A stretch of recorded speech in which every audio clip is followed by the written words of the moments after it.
Homicide investigation is underway in Mobile following an incident at an apartment complex. Mobile police say a Pritchard police officer is involved in that investigation but did not specify the officer's role. Megan Mackey joins us live this morning with what we have learned so far.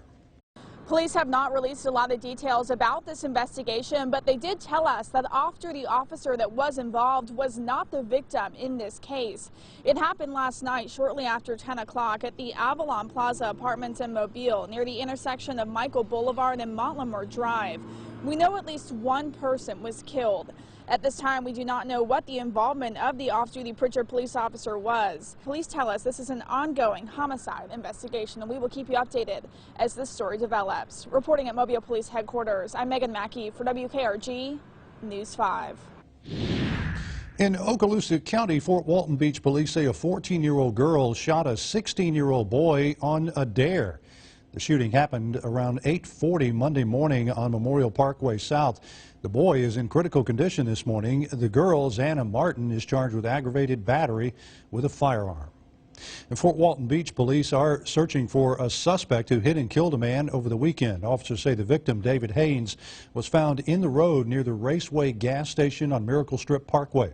Aaron Fields is with us with what kind of car officers believe may have hit the victim. This happened Sunday night near the Raceway gas station on Miracle Strip Parkway Southwest. Police were called after someone found a man in the street. When officers arrived, they found 63-year-old David Hayes. He died from injuries at the gas station. Police say there's surveillance video that shows a newer model red Mustang hitting Hayes and driving off. If you saw the crash or know anything about the Mustang, call Corporal Kendra Stalls at 850-833-9546. If you do happen to spot this car on the road, please call the Fort Walton Beach Police Department. Reporting in Pensacola, I'm Aaron Fields, WKRG News 5. Well, the woman once in charge of Florida's coronavirus dashboard is suing the state's law enforcement department for the recent raid at her home.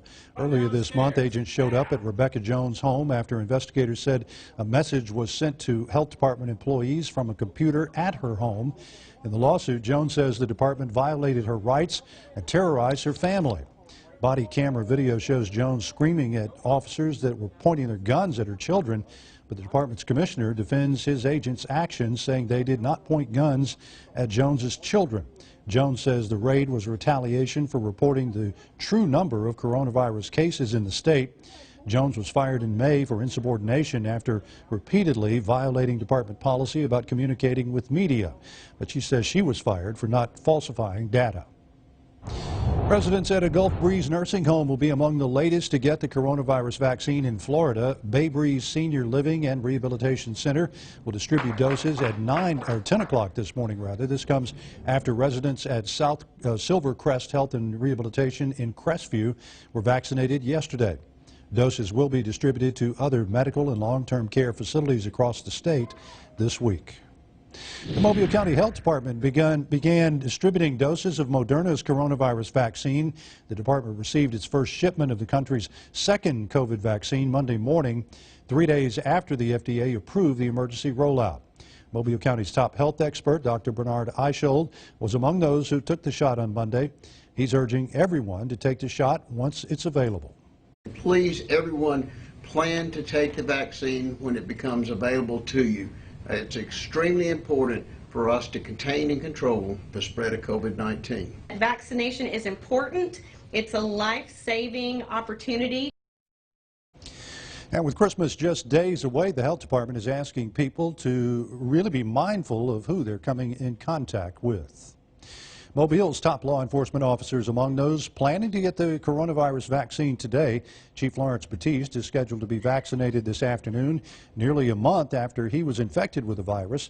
Chief Batiste tested positive for COVID-19 after he began feeling sluggish the week before Thanksgiving.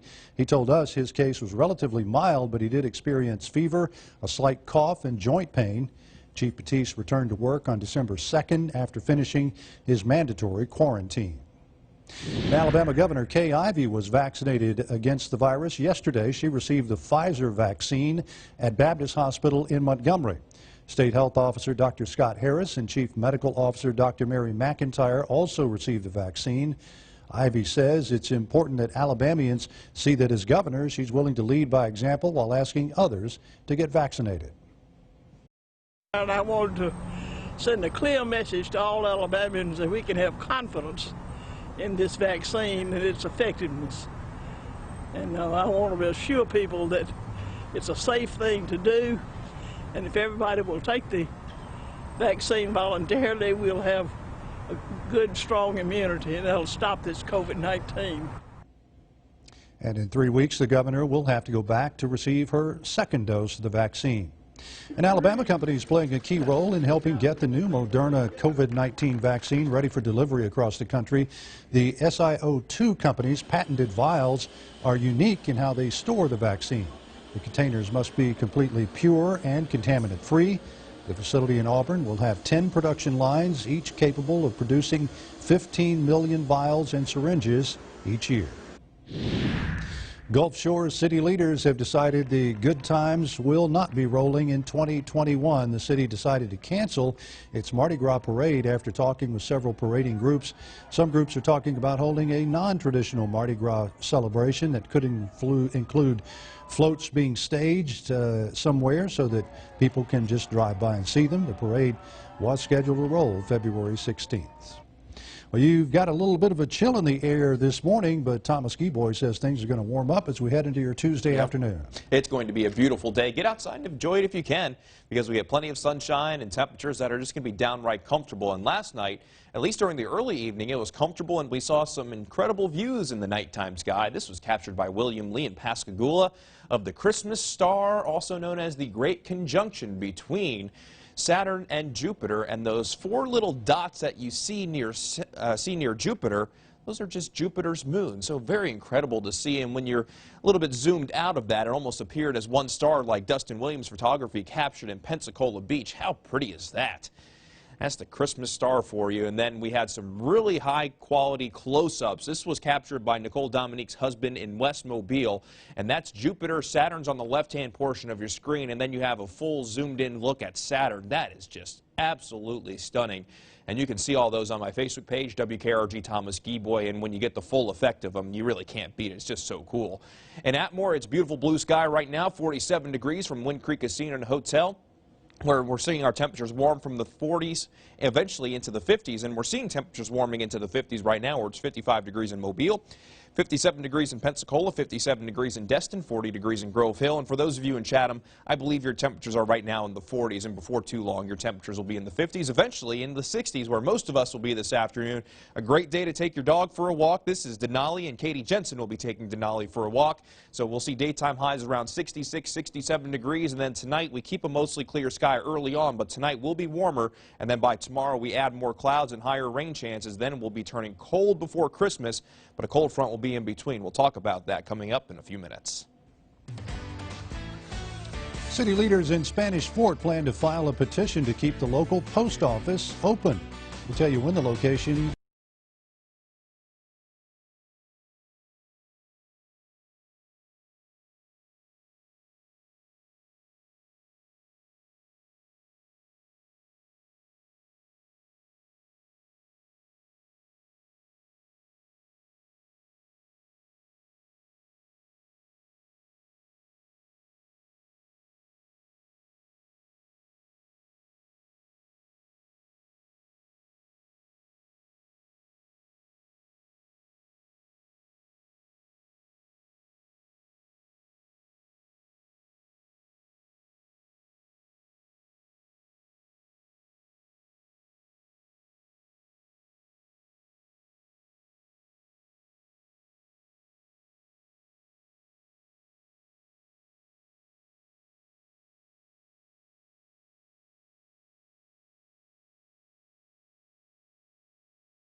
today and let us help you answer your questions. We offer free consultations to people who want to discuss their bankruptcy-related matters. You're watching WKRG News 5, local coverage you can count on, with Devin Walsh and meteorologist Thomas Skiboy. This is WKRG News 5 at 9. And welcome back to News 5 at 9. A live look here at Washington, D.C., where a government shutdown has been averted, at least for another week. President Trump signed a spending bill early this morning providing funds to keep the federal government open until December 28th. Lawmakers now hope they can formalize a bill to keep the government open for an extended period. Congress has passed several stopgap spending bills to keep the government open. Spanish Fort city leaders plan to file a petition tomorrow to keep the city's post office open. They want to tell officials how important it is for a post office to remain in the city. The problem is that the current post office is a contract location, meaning it's not operated or staffed by the Postal Service. The city's former postmaster retired in 2019, but Gregory Saad stepped in to take over. He is now waiting to hear back on his bid to keep the location open. Right now, the office is scheduled to close on January 15th. Even if the office remains open, post office box services will be suspended. The Postal Service tells us current P.O. box owners need to open a box at the Daphne Post Office. The Baldwin County Regional Area Transit System is making it more convenient to get around. The transit service has created an app for riders to use. The service has been in Baldwin County since the 1980s, but anytime someone needed a ride, they had to book 24 hours in advance. The app provides a faster response across a wide area with text locations for when your driver is about to arrive. Let's say you want to go to Little River in the north of the county and then all the way down to the beach. That's a long, expensive trip, so we still require some pre-booking time. You can still do it on your app. The rides will cost $2 for the first 5 miles. The transportation service hopes the app will improve public transportation in the new year and attract riders of all ages. Just ahead, a Birmingham man is helping make the holiday season more merry and bright. Why he is decorating the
Alabama Professional, or email Roger at askroger@alabamaprofessional.com. Now, meteorologist Thomas Skiboy with your First Alert Storm Team forecast. Hey there, everyone. I hope that you're having a terrific Tuesday, and so far it has just been a lovely day across our stretch of the Gulf Coast. This is the view from the Alpha Insurance Camera Network, Orange Beach at Perdido Pass. I don't think I could ever get tired of looking at that view. It is just so pretty. You got the surf is nice and flat. And I say it all the time, especially when it's pretty outside. Great day to go for a walk on the beach. Probably a little too cold to get into the water, though. Here's the view from Fort Walton Beach with the Emerald Coast, the BLP Mobile paints camera, and how pretty is that? I love the color of the water. You have the different shades of dark blue, light blue. There's a little tint of emerald in there, hence the Emerald Coast. It's currently 55 degrees in Mobile, 51 degrees in Gulf Shores, 57 degrees in Pensacola. Still a few spots that are on the chilly side. You're still going to want that sweater, but before too long, the temperatures that we currently have in the 40s and 50s will be in the 60s by lunchtime today with a good mix of cirrus clouds, so it is going to be a pretty sky today. Temperatures eventually topping out in the upper 60s, so everybody will be within about 64 to about 68 degrees. Then into this evening, we get a partly cloudy sky as temperatures slowly fall from the 60s eventually into the 50s. And by daybreak tomorrow, most of us, we'll see temperatures in the upper 40s, which is about 10 degrees warmer than what we saw this morning. We still have high pressure in control of our weather. Winds are mainly out of the north, but that high pressure continues to move away to the east. Before too long, our winds will start to switch out of the southeast. By tonight, you'll notice a little bit higher humidity, and that higher humidity will continue to work its way in tomorrow ahead of our next cold front, which is on the top left-hand portion of your screen. And behind that cold front will be some seriously cold air. We'll get to that in just a minute, but for today, you don't have to worry about any rain. It's a 0% chance that you're going to need your Green & Phillips umbrella. As we play the forecast model forward, you'll see that high pressure continuing to move away to the east. Our wind switching from the east to eventually the southeast by tonight into tomorrow morning. As we make our way through Wednesday, cloud coverage will continue to increase, and then we'll introduce the chance for a few pop-up showers by tomorrow afternoon. But the rain chance will really be increasing from late tomorrow night through Thursday morning. That cold front will have a line of showers and thunderstorms ahead of it, and this line of showers and thunderstorms could move into our neighborhood as early as about 9-10 o'clock at night tomorrow, and then it will continue to move from west to east from the overnight hours until around daybreak as we make our way into Christmas Eve on Thursday. So I'm thinking around 7-8 o'clock in the morning is when that main line of thunderstorms will start to move away to the east. We still could see a few lingering showers as we go through a midday on Thursday, but by Thursday afternoon, Christmas Eve afternoon, the trend will be clearing and cooling, and it is going to be clearing in a very big way, and it will be cooling in a very big way as well. But with those thunderstorms ahead of the cold front that moves in, there is going to be a small possibility we could see some severe weather. The entire News 5 area Wednesday night through Thursday morning is included in a marginal risk for severe weather. Level 1 out of 5, it means a small possibility, but that is still a possibility nonetheless. The main concern would be the potential for damaging straight-line wind gusts in excess of 60 miles per hour, but a brief tornado or two can't be ruled out. So from Wednesday night through Thursday morning, make sure that you have more than one way that you can keep up with the weather just in case it does turn rough and we do see some severe weather in our neighborhood. It's not a guarantee we'll see severe weather, but that potential is out there. On Christmas Eve during the day, you see a 40% rain chance, but during the overnight hours Wednesday into Thursday, that's really about an 80 to 90% chance. And that 59 degree that you see there, that's mainly for around daybreak, because in the afternoon, temperatures are likely going to be in the 40s, and it will only continue to cool from there. On Christmas morning, we'll likely wake up with temperatures in the upper 20s, but with a strong north wind, it's going to feel even cooler than that. So 60s in the morning for Christmas Eve. By Christmas Eve in the afternoon, temperatures in the 40s, wind chills in the 30s, and wind chill values by Christmas morning could be in the lower 20s, possibly in the upper teens. So if you want it to be cold, you're going to get your wish. But for today, it's going to be a beautiful day. Temperatures in the upper 60s. Weather aware tomorrow night into Thursday morning. Much colder Thursday afternoon into Christmas morning. And we stay cold through Christmas into the early half of the upcoming weekend. Well, the mothers of two Baldwin County teens killed in a crash continue to honor their sons' legacies by giving back to the community. Ty Drinkard and Blaine Shackelford died when the car they were in hit a tree in the White House Fort community back in June. To honor them, Daphne Stamps and Elizabeth Shackelford created scholarships in each of their sons' names. Monday, the organizations funded a toy drop-off at the Baldwin County Children's Advocacy Center in Summerdale. The center helps hundreds of kids in the community each year and sponsors several local families for Christmas. Meanwhile, Shell Chemical recently teamed up with Feeding the Gulf Coast and Ransom Ministries to serve meals to more than 200 families. These are some of the pictures from that distribution last week. The food drive focused on those in the Chickasaw area. And the Mobile Police Department passed out toys and gifts to 50 families in need this Christmas season. The department's crime prevention unit once again came together for Operation Santa's Helpers. Last week, officers met with the children's parents to determine what gifts they wanted this year. The kids were able to pick up their gifts yesterday and met the officers who shopped for them. For the parents of these children, they say it means the world to them that police officers went out of their way to support them and their families when they already do so much for the community. It just shows that even though we're going through a terrible time right now and a sad time, that people are still showing their goodness and kindness, and it's just a blessing. And those gifts included things like scooters and Lego sets, play kitchens and dolls, donations through sponsors like the Gulf Coast Credit Union, Joe Bullard Automotive, Spring Hill Toyota, and Gulf Coast Association of Black Journalists made this gift-giving event possible. A Birmingham man is hoping to make the most wonderful time of the year a little more merry and bright. Java Lewis, known as Mr. Painter Man, has been decorating the windows of downtown restaurants for several years. 16 years, in fact, that's how long he's been doing it, and it's something that he and others around the city now look forward to. The pandemic isn't dimming his outlook for the holiday season. This is really about the best, one of the best Christmases in a way, because now it's needful to give people something to cheer about. And Lewis has an art studio where he teaches kids about art and even organizes an annual art contest. He paints about 20 sets of windows each year.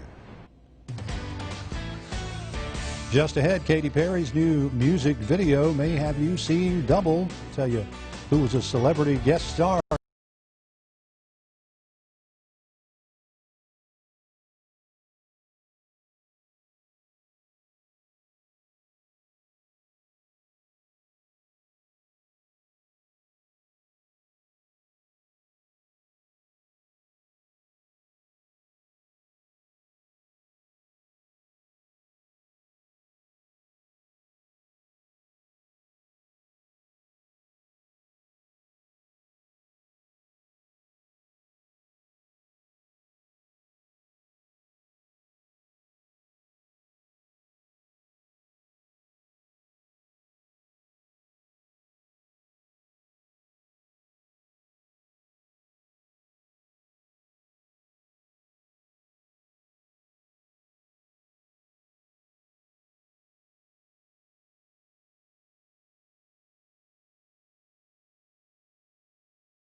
A local hospital giving the tiniest babies a chance at life. Tonight at 10. And welcome back. Katy Perry's new music video may have you seeing double. Yeah, actress Zooey Deschanel joined the pop artist in the video for Not the End of the World. Aliens who adore Perry attempt to abduct her and rescue her from Earth's destruction, but they take Deschanel by mistake. I guess Perry says people often confuse them, admitting that when she first moved to Los Angeles, she posed as Deschanel to get into clubs. Well, I guess it's comes right around then, doesn't it? They look a little bit alike, I suppose. All right. Well, Taylor Swift adds another big seller to her resume. I guess it's just a matter of time before Taylor Swift is just releasing an album every day. Well, there you go. And it looks like she's kind of on pace for that. Evermore is her third album within the last 16 months to sell 1 million copies worldwide within a week. Every Swift album, with the exception of her self-titled debut, has racked up 1 million in sales within a 7-day period. Merry Christmas. Swift's previous album, Folklore, was released less than 5 months ago and is still a top seller. So it was a big deal when she came out with her newest album. Good time for her to get out and get her Christmas shopping done. We've got more news today at noon. WKRG aerial footage sponsored by Green & Phillips.